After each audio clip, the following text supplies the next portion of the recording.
이스라엘의 초대 왕은 사울입니다. 이스라엘의 초대 왕 사울 시대의 선지자는 사무엘입니다. 하나님은 선지자 사무엘에게 말씀합니다. 선지자 사무엘은 사울 왕에게 가서 이렇게 말해라. 하나님이 사울을 이스라엘의 왕으로 삼으신 것은 아말렉을 진멸하기 위해서였다. 그러므로 사울 왕은 가서 아말렉을 진멸해라. 아말렉을 진멸하되 남녀와 어린이, 특히 젖먹이까지 다 죽여라. 사람만 죽이는 것이 아니다. 짐승까지 다 죽여라. 하나님은 무엇 때문에 아말렉 족속을 진멸하라 하셨습니까? 아말렉은 에서의 후손입니다. 다시 말해서 아말렉의 조상이 에서입니다. 그리고 에서는 야곱의 첫째 아들입니다. 에서가 야곱의 첫째 아들이라는 것은 에서는 장자권자로 태어났다, 그런 뜻입니다. 그런데 에서는 자기가 가진 그 장자권을 지키지 못했습니다. 장자권이란 무엇입니까? 한번 따라서 하세요. 그리스도인이라는 신분입니다. 예, 그리스도인이라는 신분 때문에 또 직분이 있잖아요. 그래서 그리스도인으로서의 신분과 직분을 장자권자라고 합니다. 우리가 그리스도인 되기 위해서 누가 희생을 하셨습니까? 예수 그리스도입니다. 여러분, 예수 그리스도는 하나님입니다. 이 지구상에 있는 모든 종교의 교주는 탁월한 인간이에요. 그런데 기독교만은 우리가 섬기는 예수님이 본시 하나님인데 우리의 죄값을 짊어지기 위해서 인간으로 오신 거예요. 천지를 창조하신 하나님이 인간으로 오셔서 우리의 죄값으로 죽었습니다. 그러므로 우리가 장자권자가 됐습니다. 그렇기 때문에 장자권을 소홀히 여기면 예수 그리스도의 죽음을 소홀히 여기는 것입니다. 여러분, 이 성경책을 100만 원 주고 샀다고 가정을 해봐요. 이게 사가지고 버리거나 선반에 올려놓고 방치하면 이 100만 원을 헛되게 하는 거지요.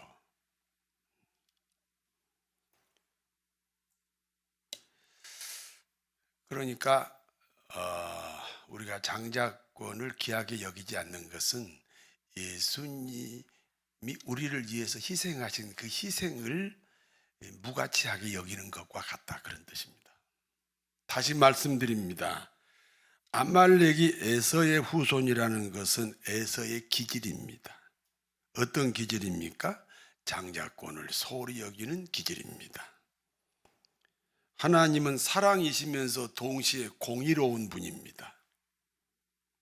그러므로 하나님은 예수 그리스도의 죽음을 업신 여기는 에서의 후손 아말렉을 향하여 의로운 분노를 가지고 계십니다.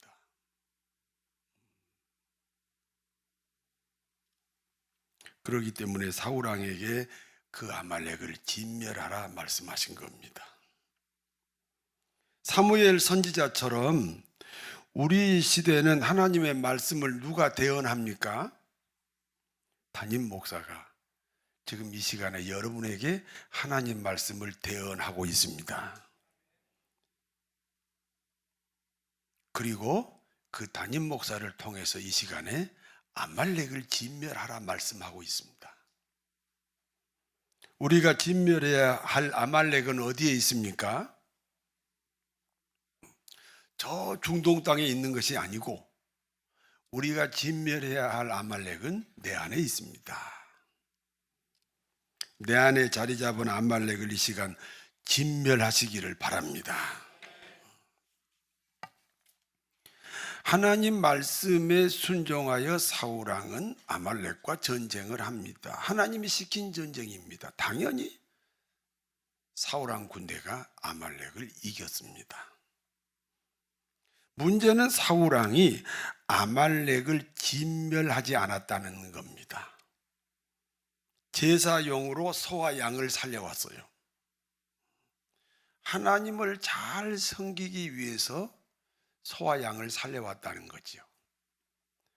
그리고 아말렉 왕 아각도 살려왔습니다. 왜냐하면 남아있는 아말렉이 언젠가 또 반란을 일으킬 수 있잖아요. 그런데 자기들의 왕을 인질로 잡고 있으면 그런 후환이 없어지는 거지요. 나름대로 나라를 잘 다스리겠다는 그 자신의 생각입니다.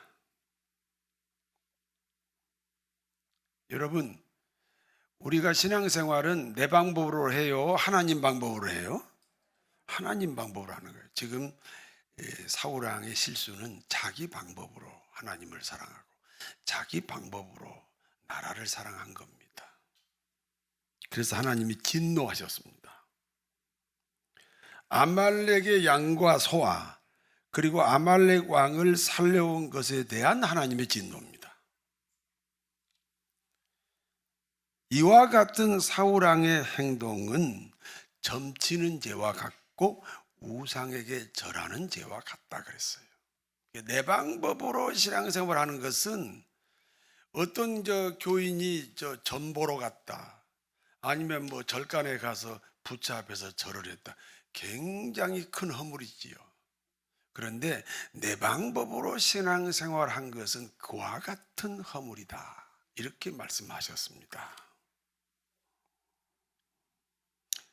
그리고 하나님이 사무엘 선지자에게 이렇게 말씀합니다.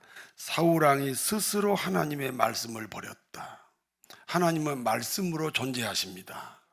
그러니까 말씀이 아말렉을 진멸하라 했는데 진멸 안 했잖아요. 그러니까 사울왕이 하나님을 버렸다. 그러므로 하나님도 사울왕을 버린다. 그리고 다시 말씀합니다. 너는 베들레헴 이새의 집으로 가라. 이새의 아들 중에 한 사람을 택하여 이스라엘의 왕으로 삼아라. 그러므로 사무엘 선지자가 베들레헴 이새의 집으로 왔습니다.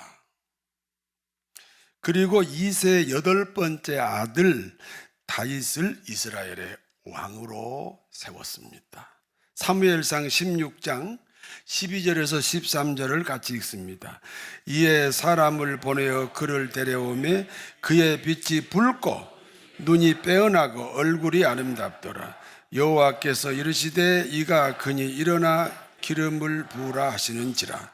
사무엘이 기름 뿔병을 가져다가 그의 형제 중에서 그에게 부었더니 이날 이후로 다윗이 여호와의 영에 크게 감동되니라. 사무엘이 떠나서 라마로 가니라. 하나님이 사무엘 선지자에게 말씀합니다.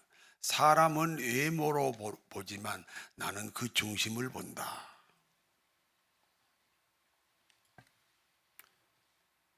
이 시집 못 간 노처녀, 노총각들은 사람을 외모로 보기 때문에 시집을 빨리 못 가요. 장가를 빨리 못 가고. 근데 하나님은 외모를 안 보고 중심을 보신답니다. 내가 찾는 사람이 이 소년이다. 이 소년의 내가 중심을 보고 이 소년에게 이스라엘 왕으로 삼겠다. 다윗 소년은 빛이 붉고 눈이 반짝거렸습니다. 얼굴이 아름다운 미소년입니다. 그러므로 사무엘 선지자는 기름 뿔병을 가져다가 하나님이 말씀한 대로 다윗에게 기름을 부었습니다. 그러므로 다윗에게 어떤 변화가 일어났습니까? 하나님의 영이 크게 감동이 되었습니다. 성령의 사람이 되었습니다. 성령에 사로잡힌 사람이 되었습니다. 하나님이 소년 다윗을 이스라엘 왕으로 세웠으나 여전히 이스라엘의 왕은 사울입니다. 아무 일도 일어나지 않았습니다. 그러나 아무 일도 일어나지 않는 것이 아닙니다. 하나님이 사울 왕을 버림으로 사울 왕에게 악신이 들어갔습니다. 수금으로 하나님을 찬양하는 다윗을 미워합니다. 사울을 다스리는 악신이 다윗을 향하여 창을 던집니다. 그러나 하나님이 다윗을 지키심으로 사울 왕의 창을 다윗이 피할 수가 있었습니다. 그와 같은 때에 블레셋과 이스라엘이 전쟁을 하게 되었습니다. 블레셋에는 골리앗이라는 장소가 있습니다. 키가 3m예요. 여러분, 과거로 돌아갈수록 사람의 키가 작지요? 제가 성장할 때는요, 작은 키가 아닌데 지금은 작은 키에 속해요. 그러면 한 3,000년 전에는 사람들의 키가 얼마나 작았겠어요. 그런데 골리앗 장수는 3m의 키를 가졌습니다. 머리에는 노투구를 썼고 몸에는 비늘 갑옷을 입었습니다. 화살이 뚫지 못하고 칼날이 뚫지 못하는 옷을 입었습니다. 다리에는 놋 각반을 쳤고 어깨 사이에는 놋 단창을 메었습니다. 창자루는 배틀재 같고 칼날은 철 600세겔입니다. 골리앗이 창을 휘두르면 한꺼번에 수십 명이 죽었습니다. 골리앗은 이스라엘을 비웃으며 이렇게 조롱합니다. 야, 누구든지 나와라. 나와 겨루자. 골리앗 같습니까? 네, 이렇게 큰 소리로 이스라엘을 향하여 소리를 쳤습니다. 내가 이기면 이스라엘이 블레셋의 종이 되고 내가 지면 우리 블레셋이 이스라엘의 종이 되겠다. 이스라엘은 하나님의 백성입니다. 여러분은 누구 백성이죠? 하나님 백성입니다. 그러므로 이스라엘을 모욕하는 것은 하나님을 모욕하는 것입니다. 그러므로 골리앗과 싸워서 반드시 이겨야 됩니다. 그러나 감히 그 누구도 싸울 용기가 없습니다. 이스라엘 군대는 굴 속에 숨어서 벌벌벌벌벌벌 떨고 있습니다. 결국 골리앗으로 인하여 이스라엘 민족에게 엄청난 위기가 왔다는 것입니다. 사울 왕은 위기의식을 느끼고 이렇게 발표를 합니다. 누구든지 저 골리앗을 이기는 사람은 내가 큰 재물을 주어 부자로 만들어 주겠다.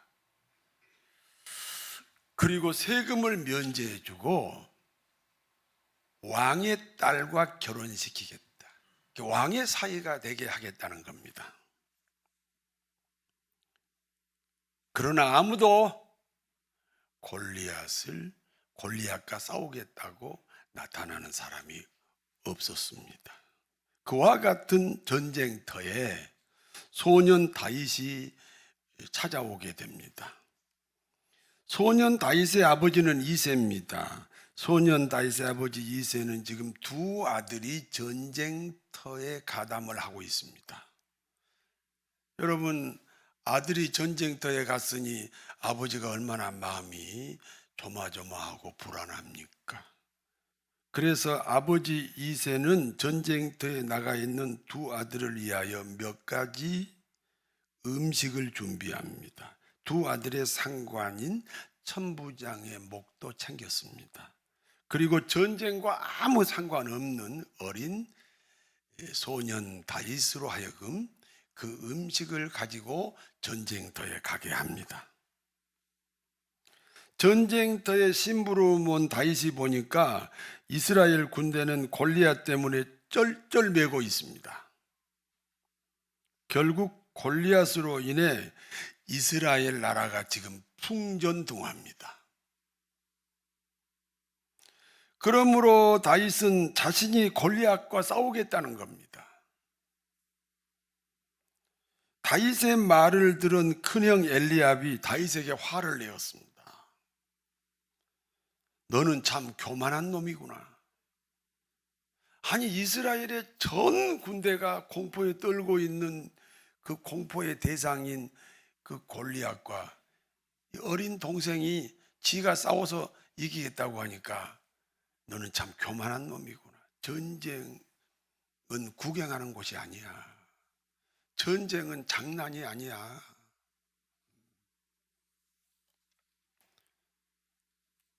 그러면서 다윗의 제일 큰 형 엘리압이 다윗을 꾸짖고 난리가 났습니다. 그와 같은 소문이 사울 왕에게까지 들렸습니다. 사울 왕이 소년 다윗을 불렀습니다. 사울 앞에 온 다윗이 말합니다. 여러분, 우리가 하나님의 말씀을 자꾸 신화적으로 들으려고 그래요. 한국 사람들은 굉장히 신화적이거든요. 현실 감각을 가지고 들으셔야 돼요. 사울왕 앞에 다윗이 왔습니다. 그리고 다윗이 이렇게 말합니다. 내가 아버지의 양을 칠 때에 사자나 곰이 양 새끼를 물고 갑니다. 그러면 내가 쫓아가서 사자나 곰의 입을 찢어서 그 속에 양 새끼를 구해냅니다.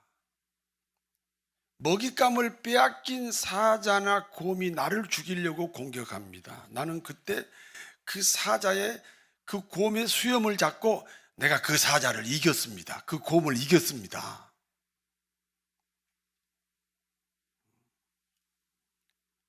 내가 어떻게 사자를 이기고 곰을 이기겠습니까? 하나님이 도와주셔서 이겼습니다. 사자나 곰을 이기게 하신 하나님이 저 블레셋 장수도 이기게 하실 줄로 믿습니다. 이건 신화가 아니에요. 현실이에요. 내가 평소에 그런 간증이 있습니다. 그러니까 이번에도 내가 저 골리앗과 싸울 수 있습니다. 사울 왕은 물에 빠진 사람이 지푸라기라도 잡는 심정으로 소년 다윗이 골리앗과 싸우도록 허락을 합니다. 사울 왕은 자신의 갑옷과 투구를 다윗에게 주었으나 익숙하지 못합니다. 몇 걸음 걸어보더니 사울 왕에게 말합니다. 저는 왕의 갑옷과 투구가 오히려 불편합니다.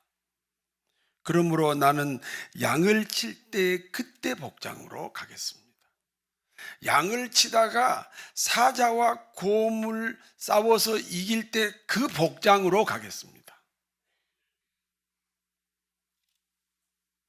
그리고 매끄러운 돌 5을 골라서 자신의 제구 주머니에 넣었습니다. 그리고 손에 물매를 가지고 골리앗 앞으로 갔습니다. 블레셋 장수 골리앗이 보니까 한심하기 짝이 없습니다. 아니, 내가 창을 휘두르면 장정 20명이 한꺼번에 쓰러져 죽어요.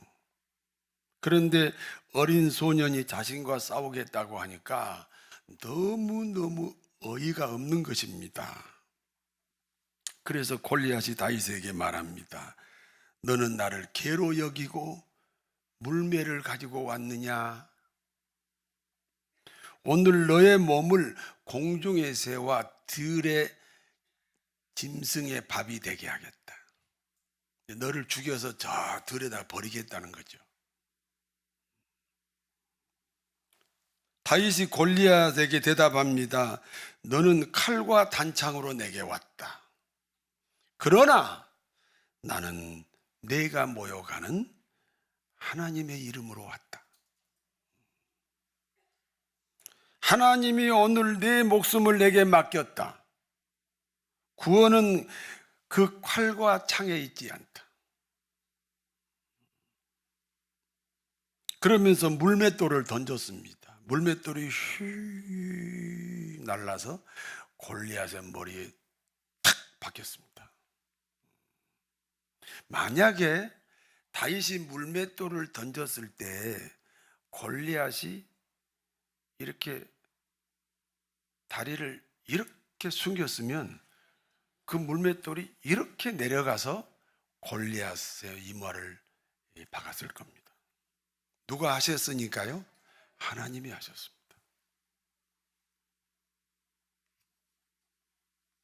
골리앗이 쓰러졌습니다. 다윗은 쓰러진 골리앗의 칼을 뽑아서 골리앗을 죽였습니다. 여러분, 사무엘상 17장 50절에서 51절을 같이 읽습니다. 다윗이 이같이 물매와 돌로 블레셋 사람을 이기고 그를 쳐 죽였으나 자기 손에는 칼이 없었더라. 다윗이 달려가서 블레셋 사람을 밟고 그의 칼을 그 칼로 그를 죽이고 그의 머리를 베니 블레셋 사람들이 자기 용사의 죽음을 보고 도망하는지라. 전쟁을 하려면 칼이 있어야죠. 아니, 칼도 창도 안 가지고 전쟁하는 사람, 그거는 바보지요, 바보. 그러나 다윗은 칼이 없습니다. 칼이 없는 전쟁입니다. 사람의 방법이 아니고 누구의 방법입니까? 하나님의 방법입니다. 다윗은 쓰러진 골리앗의 칼을 빼어서 골리앗을 죽였습니다. 블레셋 군대는 골리앗의 죽음으로 인하여 혼비백산입니다. 생각해 보세요.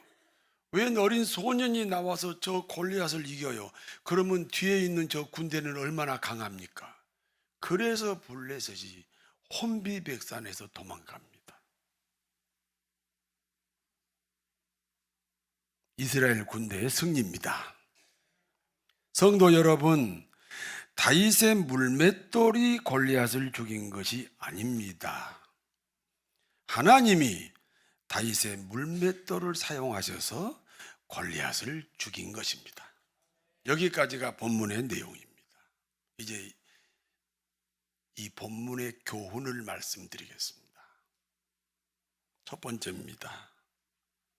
예수님을 구주로 영접한 사람은 장자권자입니다. 여러분, 예수님을 구주로 영접하셨습니까? 그럼 여러분이 장자권자입니다.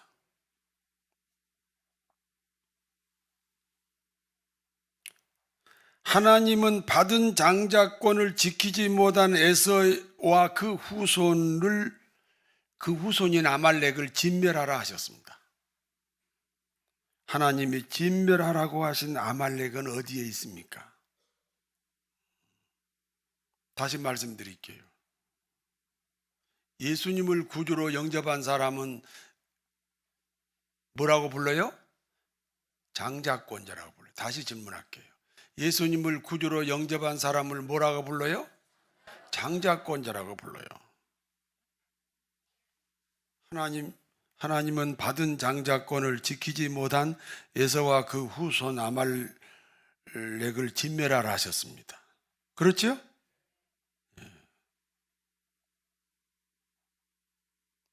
아니, 우리가 장자권자인데 우리를 장자권자가 되게 하기 위해서 하나님의 희생이 얼마나 크냐고요.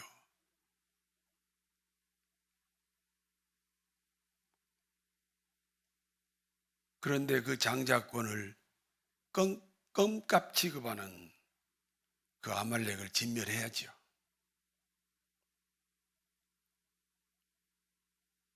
그 아말렉이 어디에 있습니까? 내 안에 있습니다. 이 시간 하나님의 말씀으로 내 안에 아말렉을 진멸하시기 바랍니다. 아니, 생각해 보세요. 1,000만 원 꾸면 얼마 갚아야죠? 1,000만 원. 1억을 꾸면 얼마 갚아야죠? 1억을. 예수님이 나를 위해 죽었으면 나는 뭐 해야죠? 몰라요. 그 가치를 소홀히 여기는 것을 아말렉이라 그래요. 그게 내 안에 있어요. 진멸하셔야 됩니다. 그리하여 장자권자는 장자권을 귀하게 여기셔야 합니다. 자기 일생에 예배보다 더 귀중한 일이 없습니다. 여러분이 장자권자라면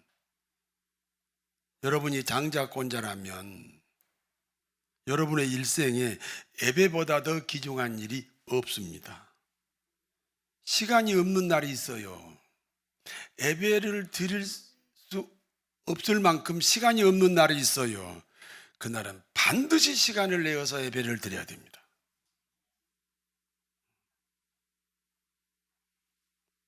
어떤 사람이 그렇게 얘기하는 걸 들었어요. 나는 시간이 없으므로 더 많이 기도한다. 나는 기도할 시간이 없어서 더 많이 기도한다. 순종이 신앙생활입니다. 아까 사울왕도 신앙생활 하는 사람이에요. 그런데 다 죽이라고 하는 양과 소를 살려오고 다 죽이라고 하는 아가왕을 살려 자기 방법으로 신앙생활 하는 거죠. 하나님 방법이 아니에요. 그러니까 순종이 아닌 거예요. 신앙생활이란 순종입니다.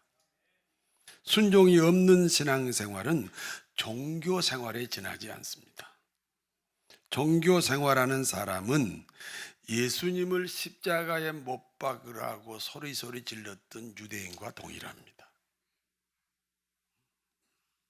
두 번째입니다. 성령 충만해야 됩니다. 다윗이 물맷돌 하나를 던져 골리앗이 쓰러졌습니다. 다시 말해서 하나님이 다윗의 물맷돌을 사용하셔서 골리앗을 무너뜨린 거예요. 지금 다윗을 보지 말고 다윗을 사용하시는 하나님을 보셔야 됩니다. 하나님이 다윗을 사용하신 이유가 뭡니까? 사무엘상 16장 13절을 같이 읽겠습니다. 사무엘이 기름 뿔병을 가져다가 그의 형제 중에서 그에게 부었더니 이날 이후로 다윗이 여호와의 영에게 크게 감동되니라. 사무엘이 떠나서 라마로 가니라. 성령 충만한 다윗입니다. 여호와의 영에 감동돼요. 성령이 충만한 다윗입니다. 그러므로 구국 공신이 되고 마침내 이스라엘의 왕이 되었습니다. 그러나 하나님이 버린 사울왕은 악신이 들어가서 나중에 전쟁터에서 죽었습니다. 성령의 사람과 그 악신이 들어간 사람과 차이가 이렇게 크게 바뀌게 됩니다.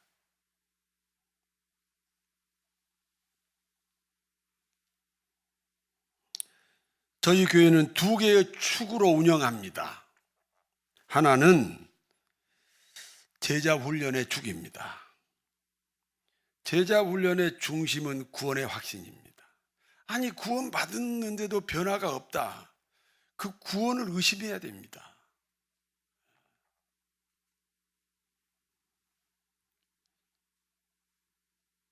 그리고 비본질이 아닌 본질을 가르칩니다. 여러분, 저한테 어떻게 믿어라, 어떻게 신앙생활해라, 어떤 도덕적으로 살아라, 어떤 윤리적으로 살아라, 그런 얘기 들어본 적이 없죠.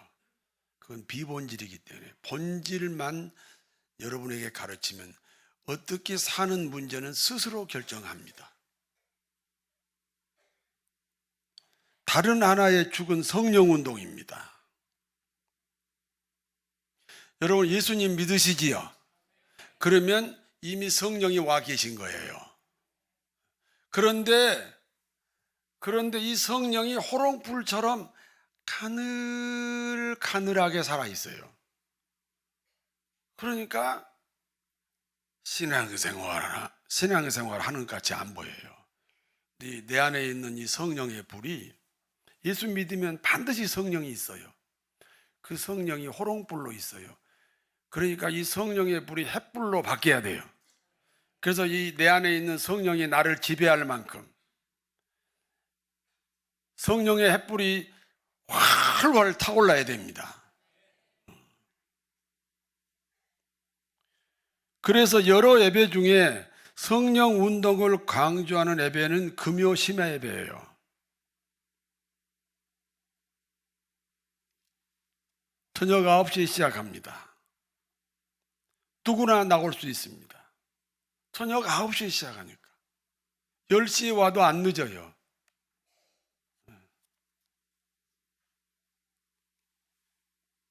그래서 여러분 모두가 세상을 이기려면, 다윗처럼 골리앗을 이기려면 여러분의 안에 있는 성령의 이 횃불이 확대가 돼야 됩니다.